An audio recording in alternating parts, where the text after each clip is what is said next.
A lot of the commands in the Bible relate to how we are to deal with each other as believers. And God deals with us pretty much in the same way we deal others. He treats us as we treat others. For example, you know that verse which says, "Blessed are the merciful, for they will receive mercy." So, mercy is not going to be received by those who are unmerciful to others. When somebody slips up and we are very hard on him, don't be surprised if God is hard on you when you slip up. But when you see somebody slip up and you're merciful to him and say, "It's okay," God will treat you the same way. And it's wonderful to have a life's testimony where we have experienced that again and again and again, that we have sought to be merciful to others and experience the riches of God's mercy towards us. We all need God's mercy. How to get it? I'll tell you. Be merciful to people around you. Don't be hard on them. Forgive quickly, easily, and don't wait. Don't even wait for them to apologize. Forgive before they apologize. Jesus forgave people on the cross who never apologized. That's our example. I want to turn to Zechariah. There's a great lesson we can learn in the book of Zechariah, chapter 3. Here, Zechariah sees Joshua the high priest, who's a picture of a believer, standing before the angel of the Lord, and Satan standing at his right hand to accuse him. Now, in the Old Testament, Satan appears very rarely. He appears in the form of a serpent, in Genesis 3, to tempt Adam. And then in the book of Job, he appears as one who comes to trouble Job, and God uses him to test Job. And then he appears once in the book of Samuel where he tempts David to do something wrong. And here we find Satan again in Zechariah chapter 3. Now the reason why Satan does not appear too frequently in the Old Testament is because he was not yet defeated on the cross. When you come to the New Testament, we find very many mention of Satan frequently because he's already been defeated on the cross. And during Jesus' lifetime, of course, Satan was tempting him from the beginning. But that's significant. God does not allow us to be tempted beyond our ability. So here we see Joshua standing before the Lord and Satan standing at his right hand to accuse him. Throughout the scripture, Satan is an accuser, quick to find fault, looking for something to find fault in God's people. And the Lord is standing by there to defend us. You see here in verse 2, the Lord said to Satan, "The Lord rebuke you." Now I want you to see this picture of Joshua the high priest is a picture of a believer. And on one side, Satan is there to accuse him because there is something wrong in him, because it says very clearly in verse 3, Joshua was clothed with filthy garments. That means there was sin in his life. And so Satan had grounds to accuse him. But the Lord still rebuked him in verse 2. The Lord stood by Joshua and said, "The Lord rebuke you, Satan, because this is a brand that has been plucked from the fire." And so the Lord comes down on the side of Joshua, picture of the Lord coming down on our side against Satan, and saying, "Remove the filthy garments. And see, I've taken away your iniquity away from you." That's how the Lord treats us. "And I'll clothe you with the righteousness of Christ."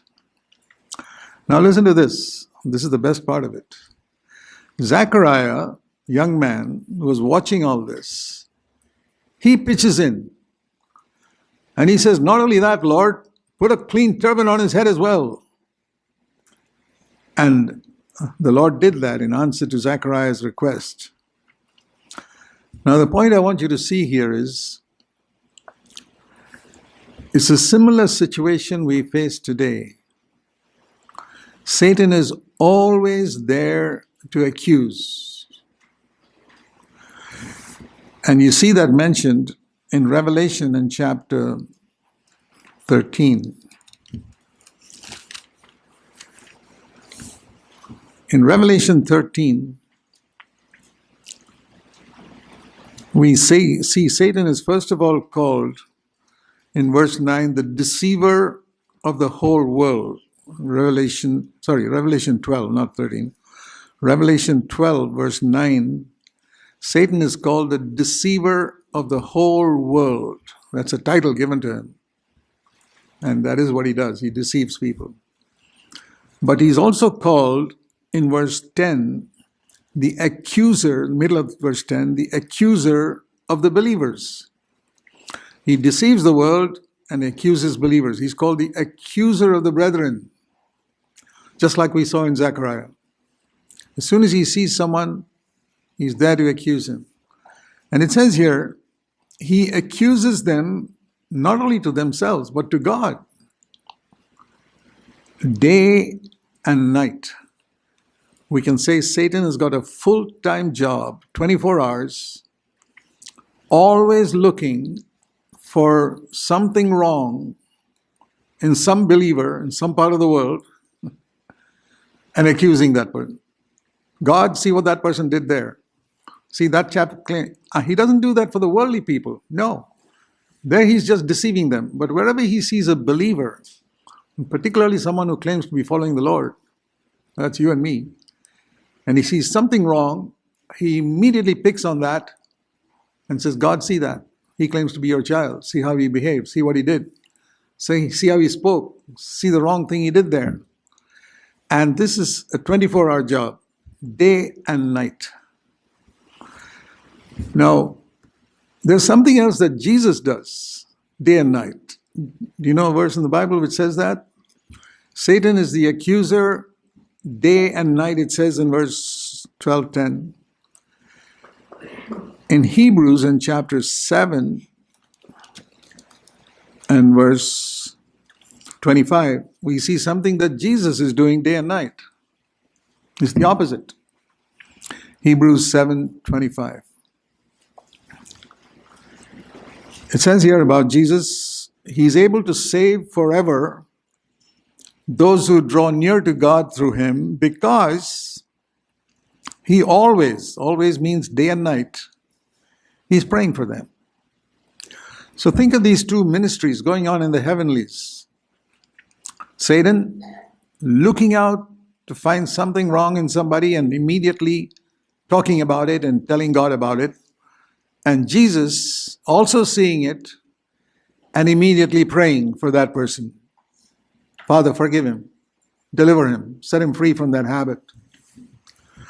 Now, what I want to say is, all of us believers are on one of these two sides. We are either co-workers with Satan or co-workers with Jesus. And what do I mean by that? When you see something wrong in a fellow believer, maybe your husband, maybe your wife, maybe somebody else in the church, and if you're quick to pounce on that or remember it and pass a judgment, he claims to be a great believer, but look how he behaved there, look how he spoke. You know immediately, at least from today onwards, you know immediately whose side you are on, who you are a co-worker with. Certainly not Jesus. You're a co-worker with the one who is looking out to accuse believers day and night. And how many times you and I have been co-workers with the devil? Okay, we didn't have light till today, but you got light today. Now you have no more excuse. From today, you have no more excuse. for being a co-worker with Satan. So it doesn't mean we stand neutral. We say, okay, I won't judge. That's not enough. What did we see Zechariah do? When Zechariah saw the Lord cleansing Joshua the high priest, he pitched in and said, oh, do something more. Put a good clean turban on him. He made his brother glorious. And that's our calling. To cooperate with Jesus Christ, to be a co-worker with Christ in making our brothers and sisters glorious. They are not perfect. The Lord knows they're not perfect, for we are not perfect either. So there's something that this is very practical.